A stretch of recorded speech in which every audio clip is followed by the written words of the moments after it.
how to design, build another flying machine.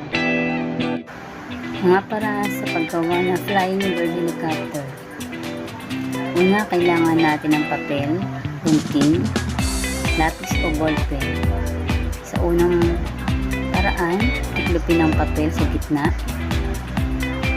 Pagkatapos, pagtagpiin ang kanan at kaliwang bahagi ng papel sa gitna. Siguraduhin pantay ang pagkakatupi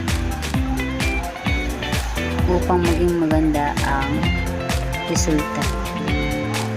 Pagkatapos, muling tiklopin ang dalawang bahagi, muling pagtagpuin sa gitna.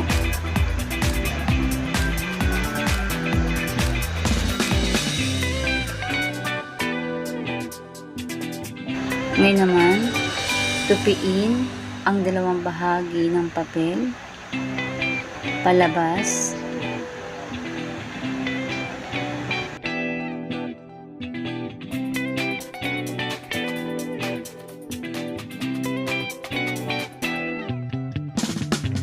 Ang sunod naman, tiklopin ang tatsulok na bahagi ng papel paibaba.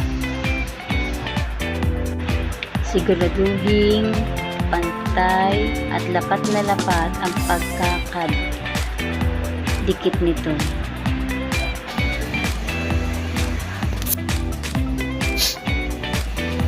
Tiklopin sa gitna ang papel at ilapat mabuti. Pagkatapos, muling tiklopin palapit sa iyo ang papel, maging ang kabilang side ganun din. Ito ang magsisilbing pakpak ng ating machine. At ang magsisilbing ulo naman ng ating machine ay ating itupi pataas. At ipapasok yung side nun upang magkaroon ng